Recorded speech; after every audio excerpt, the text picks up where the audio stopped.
जय श्री कृष्णा। राधे राधे दोस्तों माघ मास के शुक्ल पक्ष की एकादशी को जया एकादशी कहा जाता है। इस एकादशी का पुराणों में भी बड़ा महत्व बताया गया है। धार्मिक ग्रंथों में बताया गया है कि व्यक्ति के अपने कर्मों के अनुसार भूत पिशाच की योनियों में भी जाना पड़ता है और जया एकादशी का व्रत इस प्रकार की योनियों से मुक्ति दिलाने वाला व्रत कहा जाता है। यदि जया एकादशी का व्रत आप पूरे विधि विधान के साथ करते हैं तो भगवान मधुसूदन और भगवान श्री हरि की कृपा आप पर हमेशा बनी रहती है। साथ ही जाने अनजाने में हुए पापों से भी मुक्ति मिल जाती है। जया एकादशी का व्रत रखने वाले भक्तों को सुबह स्नान करने के बाद पीले रंग के वस्त्र धारण करने चाहिए। इसके बाद अपने घर के मंदिर में शुद्ध देसी घी का दीपक प्रज्वलित करना चाहिए और फिर भगवान मधुसूदन भगवान श्री हरि का आवाहन करना चाहिए। इससे भगवान प्रसन्न होकर अपने भक्तों पर हमेशा कृपा करते हैं। जया एकादशी के दिन भगवान श्री हरि की पूजा के साथ माँ लक्ष्मी का भी पूजन करना चाहिए। कहा जाता है कि ऐसा करने से जीवन में सुख समृद्धि बनी रहती है। भगवान श्री हरि और माता लक्ष्मी की कृपा से कभी भी घर में धन धान्य की कमी नहीं रहती। जया एकादशी के दिन जगत के पालनहार श्री हरि को प्रसन्न करने के लिए पीले रंग के वस्त्र,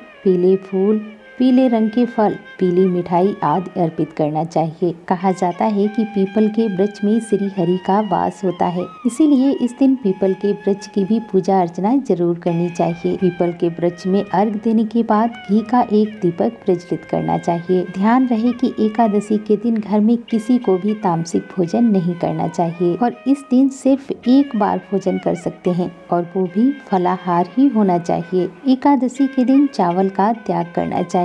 इस दिन पूजा करने के बाद गाय को चारा खिलाना चाहिए और किसी जरूरतमंद को दान करना चाहिए। यदि हो सके तो इस दिन व्रत अवश्य रखना चाहिए। यदि किसी भी कारण आप व्रत नहीं रख सकते तो आपको पूजा अवश्य करनी चाहिए और अगले दिन शुभ मुहूर्त में ही अपने व्रत का पारण करना चाहिए। कहा जाता है कि कोई भी व्रत हो बिना कथा के व्रत अधूरा माना जाता है। तो आपको सुनाते हैं जया एकादशी की संपूर्ण पौराणिक व्रत कथा। सभी एकादशी व्रत के बारे में धर्मराज युधिष्ठिर समय समय पर भगवान श्री कृष्ण से पूछते रहते हैं और ऐसे ही एक बार माघ शुक्ल पक्ष की एकादशी आने पर धर्मराज युधिष्ठिर ने बड़े ही विनीत स्वर से भगवान श्री कृष्ण से पूछा, हे मधुसूदन, अब आप कृपा करके माघ मास के शुक्ल पक्ष की एकादशी के संबंध के बारे में सविस्तार पूर्वक बताइए। माघ मास के शुक्ल पक्ष की एकादशी को किस देवता का पूजन करना चाहिए और इस एकादशी व्रत की कथा क्या है और इस व्रत को करने से कौन से फल की प्राप्ति होती है। तब भगवान श्री कृष्ण इस प्रकार कहने लगे, हे धर्मराज, माघ शुक्ल पक्ष की एकादशी का नाम जया एकादशी है। जया एकादशी का व्रत करने से मनुष्य ब्रह्म हत्या आदि पापों से छूटकर मोक्ष को प्राप्त होता है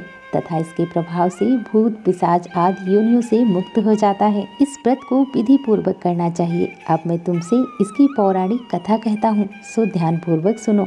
एक समय देवराज इंद्र अपनी इच्छानुसार नंदन वन में अप्सराओं के साथ विहार कर रहे थे और गंधर्व गान कर रहे थे। उन गंधर्वों में पुष्पदंत, चित्रसेन तथा उसकी स्त्री मालिनी भी थी। मालिनी की कन्या पुष्पति तथा पुष्पदंत गंधर्व का पुत्र माल्यवान भी वहाँ उपस्थित थे। गंधर्व कन्या पुष्पति ने माल्यवान को देखा तो उस पर मोहित होकर अपने रूप, लवाय और हाव भाव से माल्यवान को आकर्षित करने की चेष्टा करने लगी। पुष्पति भी अत्यंत सुंदर थी। पुष्पति के सौंदर्य को देखकर माल्यवान भी मोहित होकर अपने गायन का सुर ताल भूल गया। ये दोनों भी सभा में नृत्य के लिए आए थे, परंतु परस्पर मोहित हो जाने के कारण उनका चित्त भ्रमित हो गया, इसीलिए वे शुद्ध गान न कर सके। इनके ठीक प्रकार न गाने तथा ताल स्वर ठीक न होने से इंद्र कुपित हो गए और इसमें अपना अपमान समझकर उनको शाप दे दिया और कहा, तुमने मेरी आज्ञा का उल्लंघन किया है तथा संगीत साधना को पवित्र को नष्ट करके देवी सरस्वती की पूजा में विघ्न डाला है। अतः तुम्हें मृत्यु लोक जाना पड़ेगा और देवलोक के निवास के बदले अब तुम अधम, पिशाच, असैमी जैसा जीवन बिताओगे। इंद्र का ऐसा शाप सुनकर वे अत्यंत दुखी हुए और हिमालय पर्वत पर पिशाच बनकर दुख पूर्वक अपना जीवन व्यतीत करने लगे। उन्हें गंध, रस तथा स्पर्श आदि का कुछ भी ज्ञान नहीं था। वहाँ उनको बहुत दुख मिलते रहते थे।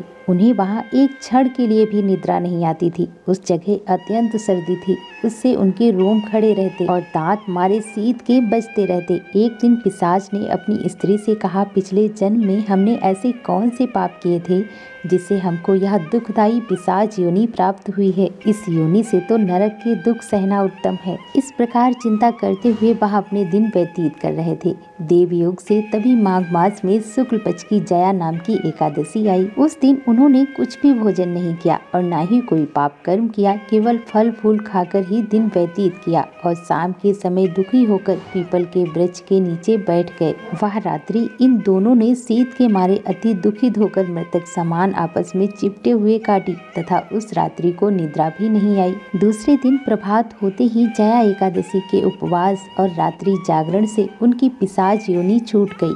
अत्यंत सुंदर गंधर्व और अप्सरा की देह धारण कर सुंदर वस्त्र आभूषणों से अलंकृत हो उन्होंने स्वर्गलोक को प्रस्थान किया। उस समय आकाश में देवता तथा गंधर्व उनकी स्तुति करते हुए पुष्प वर्षा करने लगे और स्वर्गलोक में जाकर उन दोनों ने देवराज इंद्र को प्रणाम किया।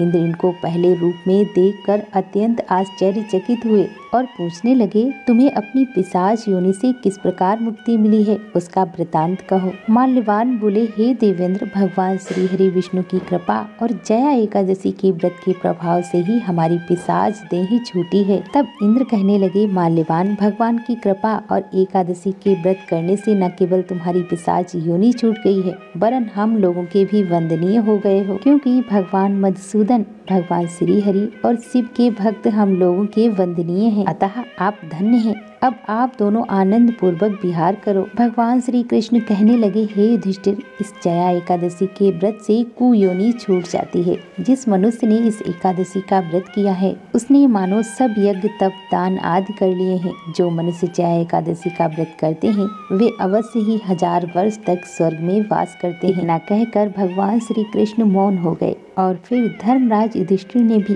जया एकादशी व्रत के नियम का पालन किया। बोलो विष्णु भगवान की जय, कृष्ण कन्हैया की जय। जय जय श्री राधे।